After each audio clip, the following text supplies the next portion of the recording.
नमस्कार दोस्तों। हमने रस की क्लास की थी और रस की लास्ट 2 क्लास जो हमारी हुई हैं पार्ट 1 और पार्ट 2, उन दोनों क्लासेस में हमने हास्य रस तक कंप्लीट कर लिया था।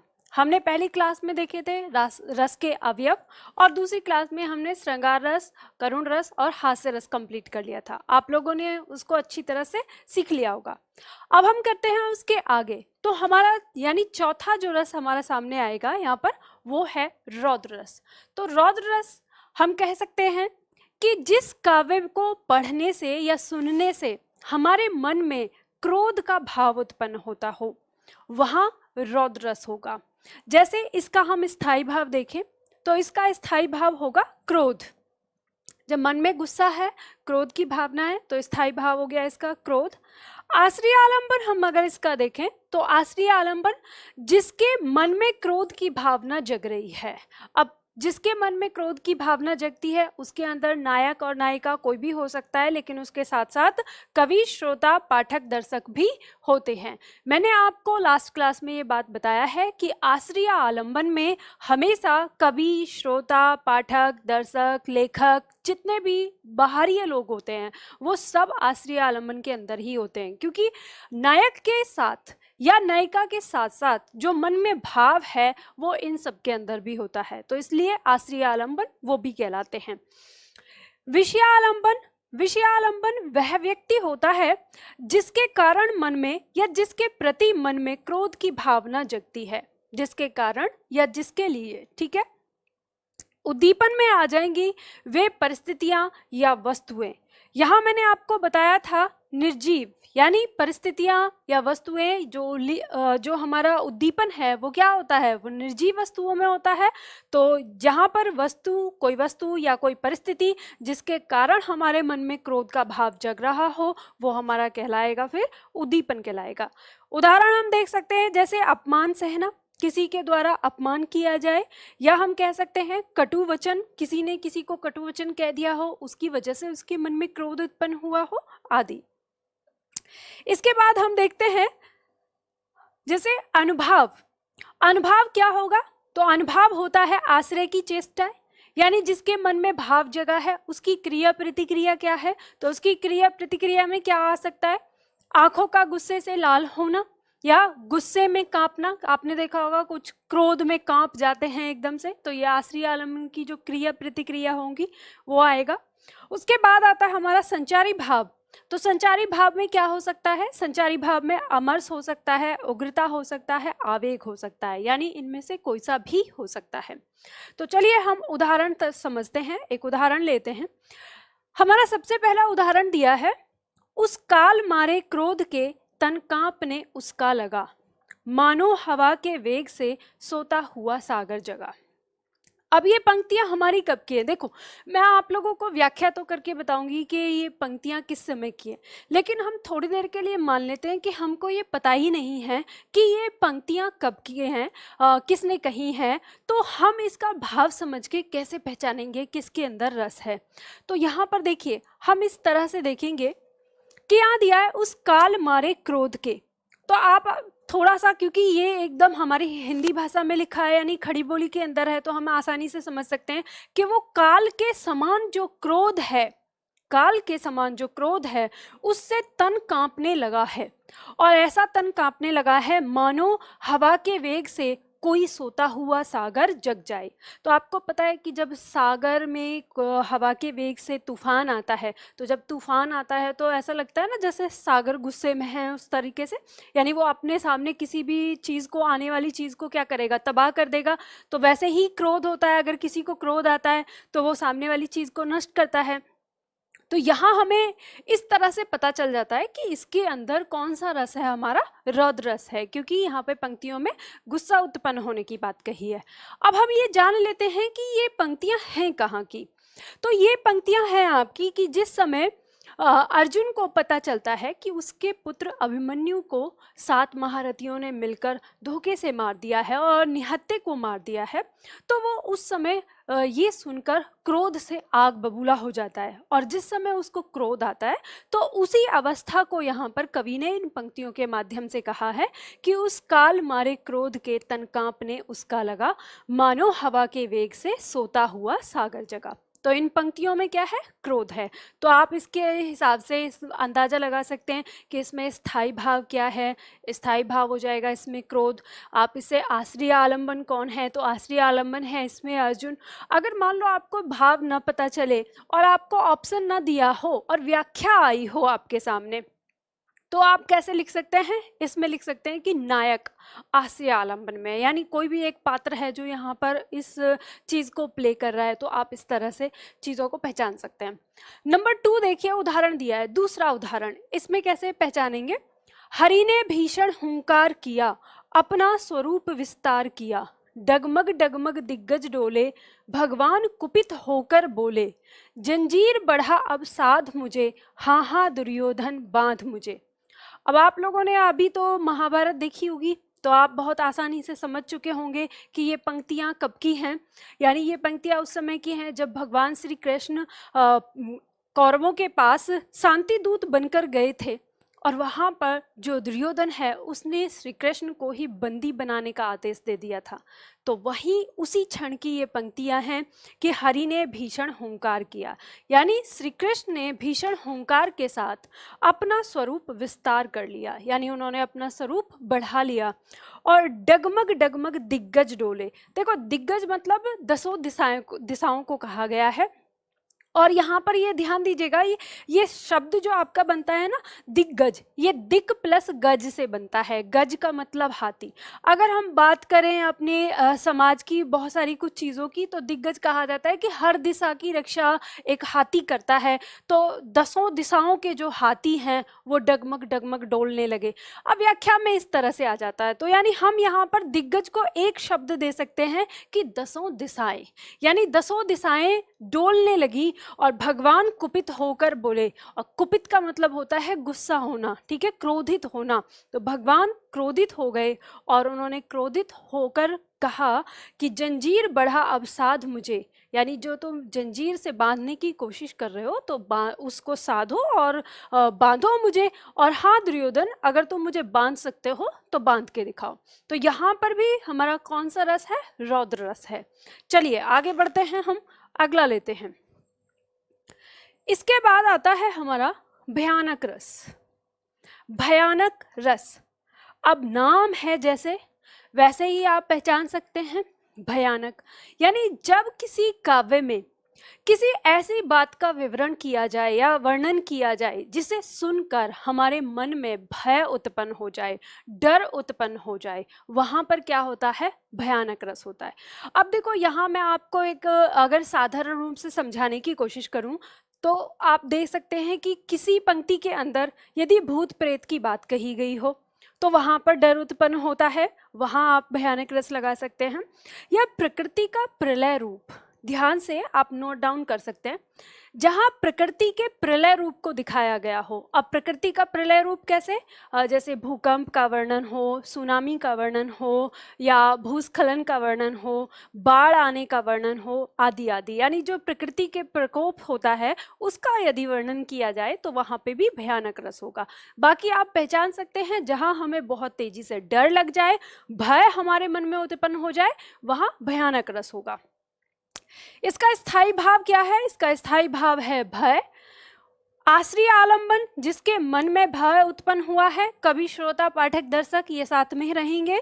विषय आलंबन, वह व्यक्ति जिसके कारण मन में भय उत्पन्न हुआ है। अब एक चीज ये भी ध्यान रखिएगा, ऐसा जरूरी नहीं होता कि हर पंक्ति के अंदर आपको विषय आलंबन मिले, आपको सिर्फ और सिर्फ उद्दीपन भी मिल सकता है।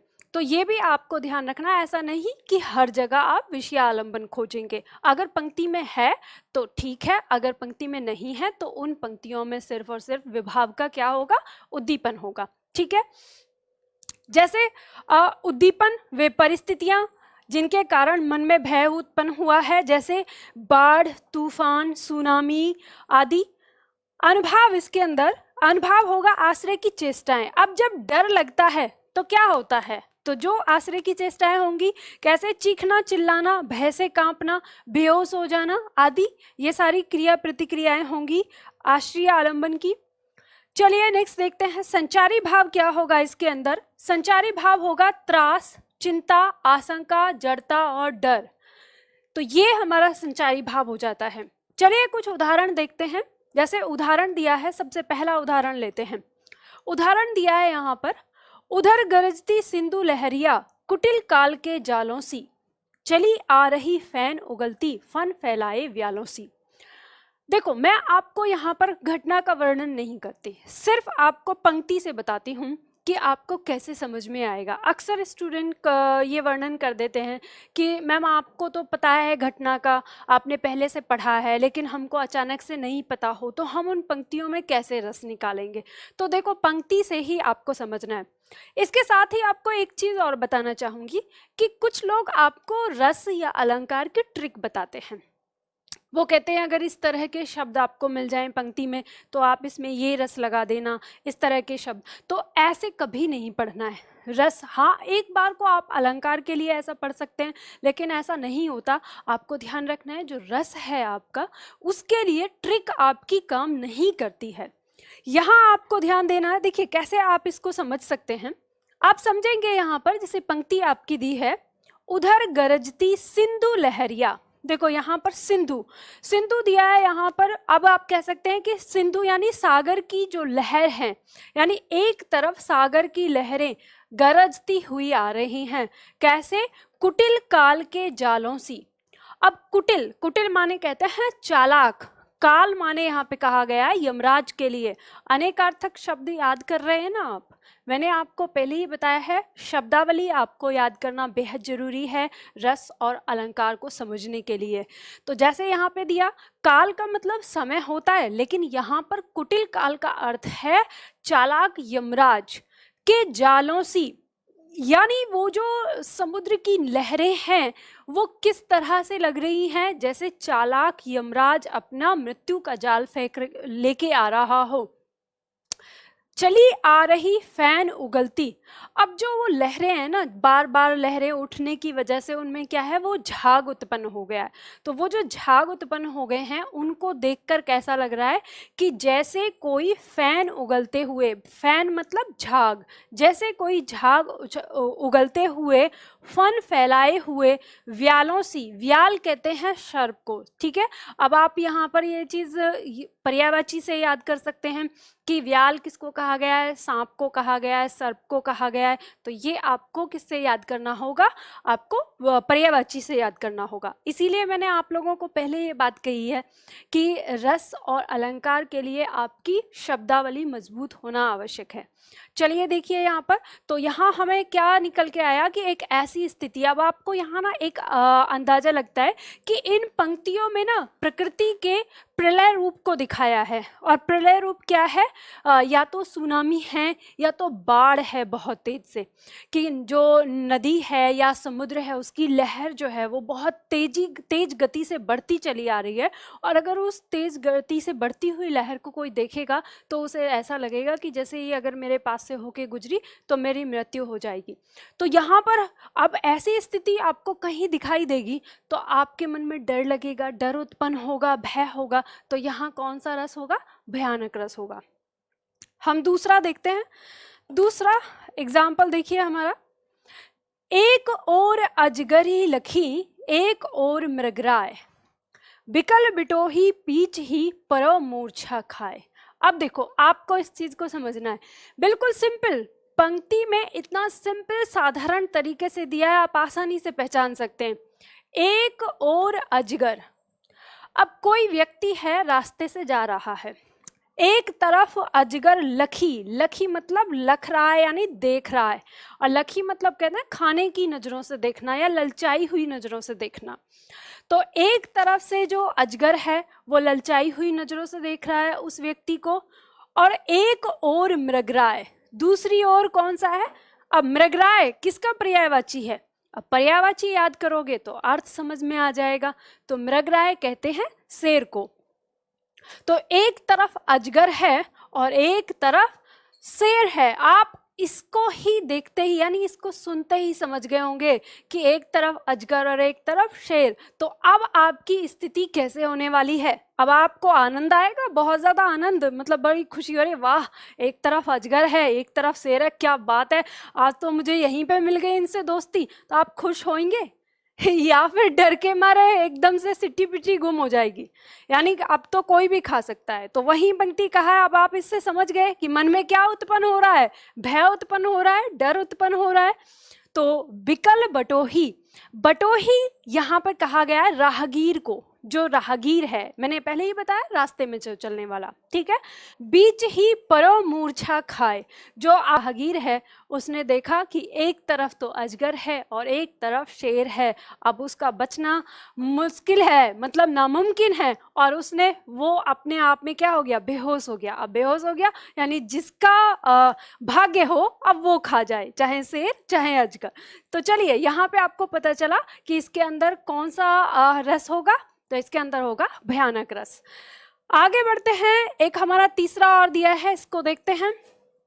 तीसरा उदाहरण हमें दिया है, लंका की सेना कपि के गर्जन रव से कांप गई, हनुमान के भीषण दर्शन से ही विनाश भाप गई। रामायण भी देखिए आप लोगों ने अभी कुछ समय पहले, आसानी से पहचान गए होंगे इन पंक्तियों को पढ़ के कि कहाँ का वर्णन है। जब हनुमान जी अशोक वाटिका में माता सीता को जब खोजने के लिए गए और वहाँ पर उनको जब पकड़ लिया गया यानी बंदी बनाया गया, तो जब हनुमान ने उसके बाद अपना विशाल रूप दिखाया, यानी जब उनकी पूंछ में आग लगाने की बात कही, और उस समय जब हनुमान ने अपना विशाल रूप दिखाकर और वो पूरी लंका को जलाने लगे, तो वहाँ जो लंका की जो जनता है उन्होंने क्या किया, यानी वो हनुमान के भीषण दर्शन यानी उनके बड़े दर्शनों से ही क्या समझ लिया कि अब तो लंका का विनाश निश्चित है, यानी उन्होंने पूरा अंदाजा लगा लिया। तो अब यहाँ से यानी उनके मन में क्या उत्पन्न हुआ था? भय उत्पन्न हुआ, डर उत्पन्न हुआ। तो यहाँ पर इन पंक्तियों में कौन सा अलंकार होगा? हमारा भयानक अलंकार होगा, ठीक है। तो इस तरह से आप पहचान सकते हैं। चलिए आगे बढ़ते हैं, ये भी आपको समझ में आ गया होगा। अगला है नंबर 6 हमारा विभत्स। विभत्स रस कहते हैं जहाँ पर जिस काव्य को सुनकर पढ़कर हमारे मन में घृणा उत्पन्न होती हो उसे हम विभत्स कहते हैं, ठीक है। अब आपको यहाँ पे समझना है कि इसका स्थायी भाव होगा। स्थायी भाव कहलाता है इसका जुगुप्सा। जुगुप्सा किसको कहते हैं? घृणा को कहते हैं, ठीक है। आपके एग्जाम में जब आता है आंसर में ना आपका जुगुप्सा ही लिखा रहेगा, ध्यान दीजिएगा। अगर आपको ऑप्शन में जुगुप्सा और घृणा दोनों एक साथ दिया रहे तो आंसर आपको ना जुगुप्सा ही लगाना है, इस बात का ध्यान रखना। आश्रय आलंबन, जिसके मन में घृणा उत्पन्न हुई है, और विषय आलंबन, वह व्यक्ति जिसके कारण मन में घृणा उत्पन्न हुई है। उद्दीपन, वे परिस्थितियां या वस्तुएं जिनके कारण घृणा उत्पन्न हुई है, जैसे लाश का सड़ना, जख्मों का रिसना, बदबू आना आदि, इस तरह से। अनुभव, अनुभव में आश्रय की चेष्टाएं, जैसे चीखना, वमन करना, नाक मुंह सिकोड़ना या थूकना आदि। अब देखो यहाँ पे एक शब्द दिया है वमन करना। अक्सर विद्यार्थी को ये समझ में नहीं आता। वमन का मतलब होता है उल्टी करना, जो जिसे आप इंग्लिश में वोमिटिंग कहते हैं। तो वमन का मतलब होता है उल्टी करना। तो ये स्थिति यानी इस तरह की स्थिति हमारी तभी आती है जब हमने कहीं कोई घृणात्मक चीज देखी तो मन में क्या आ जाता है? एकदम उल्टी सी आती है। स्थायी भाव क्या होगा? संचारी भाव क्या होगा इसका? संचारी भाव हो जाएगा ग्लानि हो सकता है, विषाद हो सकता है, जड़ता हो सकता है। आपने कभी किसी भयावह स्थिति को देखकर आप स्तब्ध रह जाते हो तो ये आपका संचारी भाव में आ जाएगा। इसका उदाहरण देखते हैं। उदाहरण क्या है? पहला उदाहरण दिया है, सिर पर बैठियो काग, आंख दो खात निकारत, खींचत जीवहि स्यार, अतहि आनंद उर्धारत, गीत जांगी को खोदी खोदी के मांस उपारत, स्वान अंगरीन को काटी काटी के खात विदारत। अब देखो यहाँ पर इन पंक्तियों में क्या कहा गया है। इन पंक्तियों में कहा गया है कि सिर पर बैठो। अब देखो ये स्थिति कुछ इस तरह से, आप लोग ना थोड़ा सा इमेजिन करिए, क्योंकि जब तक आप इमेजिन नहीं करेंगे और जब तक आपके मन में भाव उत्पन्न ना होना, तब तक रस पढ़ने का कोई फायदा नहीं। अब विभत्स रस पढ़ रहे हैं और आपके मन में घृणा सी ना आए किसी भी व्याख्या को सुनकर, तब तक कोई फायदा नहीं। तो कल्पना करिए, कल्पना क्या करनी है, ये उस समय की कुछ पंक्तियां हैं जैसे पहले हमारे युद्ध हुआ करते थे तलवार वगैरह इन सब से। तो दो राजाओं की सेनाओं के बीच में युद्ध हुआ है और एक मैदान में जहाँ युद्ध हो गया है वहाँ पे सैनिक आधे मरे पटे, कुछ आधे मरे हुए हैं, कटे हुए हैं, सिर उनके हाथ पैर इस तरह से। पास में ही जंगल है और जंगल के जानवर शाम के समय होते ही अब वहां पर आ गए उनको खाने के लिए। तो वहीं का दृश्य है, वहीं का सीन है कि सिर पर बैठियो काग, यानी जो लाश है या अधमरा जो व्यक्ति है उसके सिर पर काग मतलब कोआ बैठा हुआ है और आंख दो खात निकारत, उसकी दोनों आंखों को निकाल कर खा रहा है। खींचत जीभ स्यार, तो जो स्यार है ना वो उसकी जीभ को खींच कर ले जा रहा है। और अतहि आनंद उर धारत, उर कहते हैं हृदय को, और जब उसे जीव का मांस खाने को मिला है तो वो अपने हृदय में बड़ा ही आनंद मना रहा है। तो अतहि आनंद उर धारत, अपने हृदय में आनंद को धारण कर रहा है। किस चीज को? जीव को खाकर, उसे निकालकर। गीध जांगी को खोदी खोदी के मांस उपारत, गीध यहाँ आया है गिद्ध के लिए, जो चील कहते हैं चील को। तो चील जांघों पर बैठी हुई है और उनको खोद खोद के मांस को उपाड़ उपाड़ के खा रही हैं।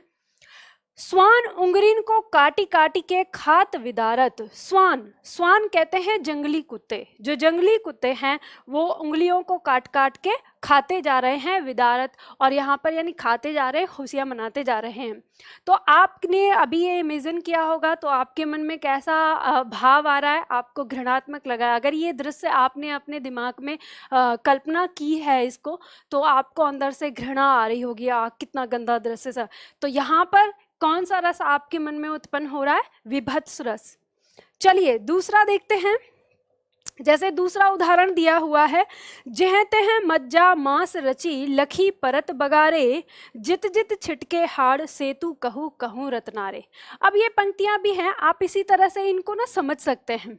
जैसे दिया है जह तह मज्जा मांस रची, यानी इधर उधर मांस मज्जा पड़ा हुआ है। ये भी पंक्तियां उसी तरह की हैं। युद्ध के बाद जो युद्ध के मैदान का जो दृश्य है उसको बताया जा रहा है। तो यहाँ पर यानी जहाँ तहाँ मांस मज्जा पड़ा हुआ है, और जित जित छिटके हाड़, यानी इधर उधर, हाड़ मतलब हड्डियाँ बिखरी पड़ी हुई हैं। सेतु कहू कहू रत्नारे, कहीं पर यानी जो हड्डियां हैं उनके सेतु मतलब पुल से बन गए हैं, और कहूँ रत्नारे, रत्नारे मतलब सागर कह सकते हैं हम इसे, कि कहीं पर जो खून है उनके सागर बह गए हैं। तो ऐसी स्थिति भी आप देखेंगे तो वहां पर भी क्या होता है? विभत्स होता है। तो यहाँ हम कह सकते हैं कि जो इस तरह की स्थिति, यानी जहाँ पर आपको लगे कि मांस या कटे फटे या इस तरह से घृणात्मक जो दृश्य जहाँ दिखाए जाएं जिस काव्य में, तो वहाँ हमको कौन सा रस मिलेगा? विभत्स रस मिलेगा। आप पहचान सकते हैं, यानी जिस काव्य को सुनकर आपको एक घृणा सी उत्पन्न हो। चलिए आगे बढ़ते हैं, अगला लेते हैं। नेक्स्ट है हमारा वीर रस। वीर रस, देखो आप इसके नाम से ही पहचान सकते हैं, आसान है। यानी हम कह सकते हैं कि जिस काव्य को सुनकर हमारे मन में वीरता का भाव आता हो उसे हम वीर रस कहेंगे। यहाँ पर आपको ना दो चीज समझनी होगी। एक तो उन पंक्तियों को, जिन पंक्तियों में सुनकर हमारे मन में उत्साह उत्पन्न होता हो, वीरता का भाव आता हो, वहाँ पर हमारा वीर रस होगा। और दूसरा आपको ये ध्यान रखना है, यदि किन्हीं पंक्तियों में देशभक्ति की बात कही गई हो तो उन पंक्तियों में भी वीर रस माना जाता है। तो आप कुल मिला के यहाँ पे दो स्थितियाँ रख सकते हैं। एक तो जिन पंक्तियों के अंदर देशभक्ति की बात कही गई हो, देशभक्ति की भावना बताई गई हो, वहां पर वीर रस होगा, और दूसरा जिन पंक्तियों को सुनकर हमारे मन में एकदम उत्साह संचार हो जाए वो हमारा वीर रस होता है। तो चलिए इसका स्थायी भाव देखते हैं। इसका स्थायी भाव होता है उत्साह। आश्रय आलंबन आ जाएगा, जिसके मन में उत्साह उत्पन्न हुआ है, कवि श्रोता पाठक दर्शक आदि आ जाएंगे।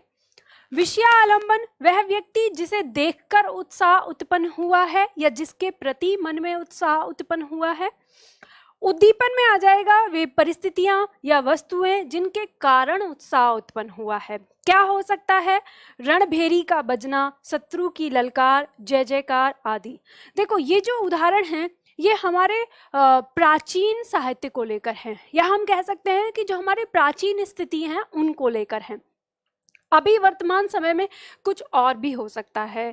मान लो देश के प्रति कुछ ऐसी भावना आए, जैसे सपोज करो अब हम कह सकते हैं कि हमारे मन में उत्साह हो गया, हमने कहा हमें अपने देश के लिए ये काम करना चाहिए। जैसे अभी वर्तमान समय में हम बात कर रहे हैं कि हमें चीन की चीज़ों को क्या करना चाहिए, छोड़ना चाहिए, उन्हें अपनी ज़िंदगी से हटाना चाहिए। तो ये एक भावना भी क्या है, देश के प्रति ही भावना है। हम अपने देश को आगे रख कर अपनी बाकी उन चीज़ों को, यानी जिनकी हमें आवश्यकता भी है, लेकिन अपनी देशभक्ति को हम आड़े रखकर हम उन चीज़ों को नकार रहे हैं जो चीज़ें हमारे देश को नुकसान पहुंचा सकती है। तो ये भी एक भावना क्या है, हमारी देशभक्ति की भावना है। चलिए आगे, जैसे अनुभाव। अनुभाव कहते हैं आश्रय की चेष्टाएं, जैसे हुंकार भरना, दहाड़ मारना आदि। तो आश्रय की क्या चेष्टाएं हो सकती है? जैसे हुंकार भरना, आपसे किसी ने कहा कि चीन हमारे देश पर हमारे देश को पंगु बना रहा है, तो चीन की वस्तुओं को त्यागना शुरू कर दो। आपके मन में देशभक्ति की भावना उत्साहित हुई, आपने कहा हाँ बिल्कुल कर दो, बिल्कुल त्याग दो। तो ये हुंकार भरना, तो ये भी क्या होता है, आश्रय की चेष्टाएं हो गई, यानी अनुभाव के अंदर आ जाएगा। इस तरह से कहना, इस तरह से आगे क्रिया प्रतिक्रिया करना। संचारी भाव में आ जाएगा हमारा हर्ष, गर्व, उत्सुकता, उग्रता या आवेग आदि, ये संचारी भाव रहेंगे। चलिए उदाहरण देखते हैं इसका। उदाहरण दिया है यहाँ पर, झाला को राणा जान मुगल, फिर टूट पड़े थे झाला पर, मिट गया वीर जैसे मिटता परवाना दीपक ज्वाला पर। अब देखो राणा प्रताप और झाला सिंह की बात हो रही हो और मैं आपको पूरी व्याख्या ना बताऊं तो ऐसा तो हो नहीं सकता।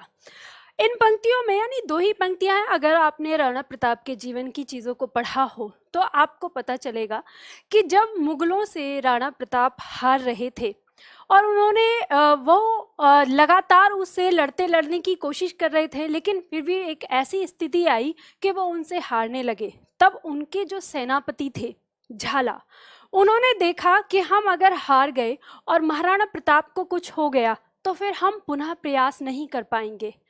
तब झाला ने राणा प्रताप का मुकुट उतारकर अपने सिर पर रख लिया और राणा प्रताप को कहा कि आप यहाँ से युद्ध से बचकर निकल जाइए, आप फिर से जीवित रहेंगे, आप जीवित रहेंगे तो आप फिर से हमारे सैनिकों को एक साथ इकट्ठा करके मुगलों से बदला ले सकते हैं। और यहाँ पर राणा प्रताप निकल जाते हैं और झाला जो है उनको मुगल क्या समझते हैं कि वही असली राणा प्रताप है। अब आप ये बात जानते हो, उस जमाने में फेसबुक नहीं था कि प्रोफाइल से फोटो देख के पहचान लें, हाँ हाँ यही है महाराज। कैसे पहचानते थे? मुकुट से। तो यानी उस मुकुट से ही जो राणा प्रताप यानी झाला को मुगल क्या समझते हैं, राणा प्रताप समझते हैं और चारों तरफ से उनके ऊपर टूट पड़ते हैं। वही की पंक्तियां यहाँ पे कही है कि झाला को राणा जान मुगल, यानी जब मुगलों ने झाला को राणा प्रताप समझा तो वे फिर टूट पड़े थे झाला पर चारों तरफ से टूट पड़े। आगे पंक्ति कहती हैं मिट गया वीर जैसे मिटता। अब देखो साउथ का हीरो तो था नहीं कि एक तलवार घुमाई और सब कुछ सारे जितने भी मुगल थे सबको काट के फेंक दिया। वास्तविकता तो यही थी कि वो थोड़ी देर, यानी जितना उनसे हो सका उतनी देर वो लड़े और फिर वीर गति को प्राप्त हो गए। यानी जब वो चारों तरफ से लोगों ने उन पर वार करना शुरू किया तो कुछ समय बाद वो वीरगति को प्राप्त हो गए। तो यहाँ वही कहा है कि जिस प्रकार से एक परवाना दीपक की ज्वाला पर मिट जाता है, उसी प्रकार से जो झाला हैं वो राणा प्रताप के ऊपर या अपने देश के लिए राणा प्रताप के ऊपर अपनी जान न्यौछावर कर देते हैं। तो यानी जैसे हम समझ सकते हैं कि एक परवाना ज्वाला के लिए अपना जीवन खत्म कर देता है, यानी ज्वाला के लिए जो उसका प्रेम है उसके लिए वो अपने आप को जला देता है, उसी तरह से झाला के दिल में भी जो राणा प्रताप और अपने राष्ट्र के लिए जो प्रेम था वो उसको अपने आप को खत्म कर देते हैं। तो यहाँ पर इन पंक्तियों में क्या है, हमारे मन में उत्साह उत्पन्न होता है, झाला की वीरता की कहानी है, तो इन पंक्तियों के अंदर हमारा वीर रस होगा।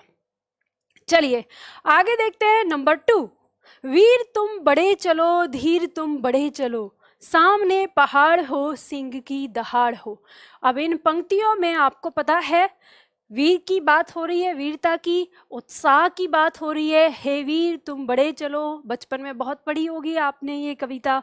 तो यहाँ पर भी हमारा क्या है, वीर रस है, आप आसानी से इसे समझ पाएंगे। आगे देखते हैं, नेक्स्ट हमारा यहाँ पर दिया है,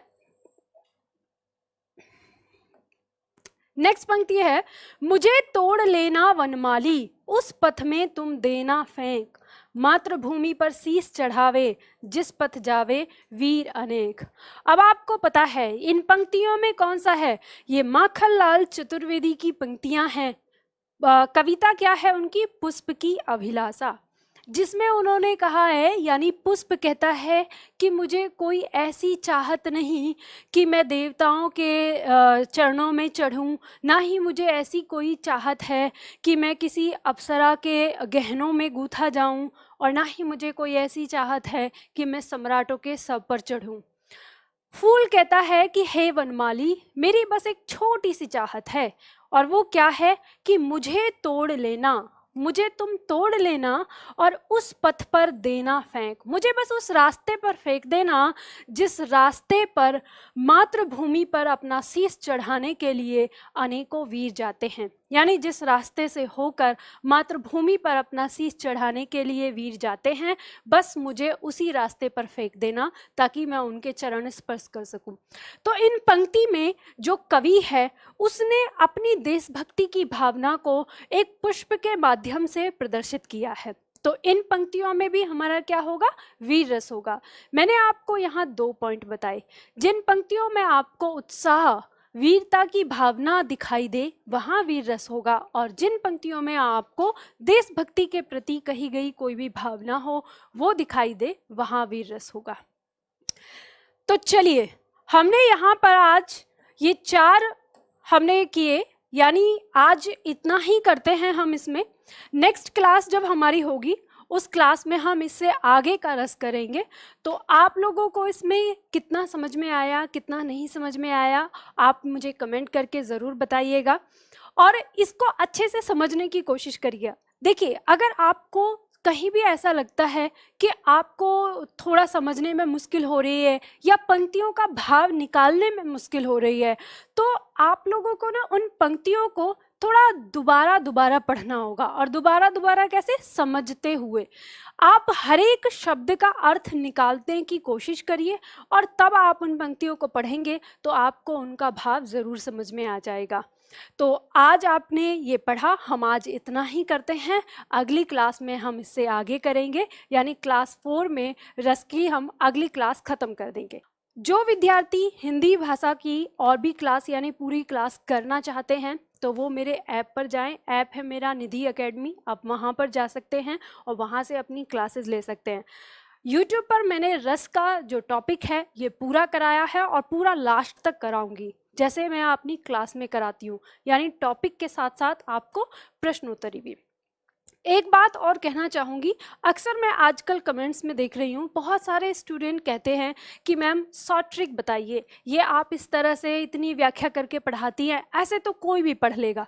देखो ऐसे विद्यार्थियों को एक ही बात कहूँगी कि शॉर्ट ट्रिक के पीछे अगर आप जाते रहोगे तो हमेशा आपको बार बार पढ़ने की ज़रूरत पड़ती रहेगी।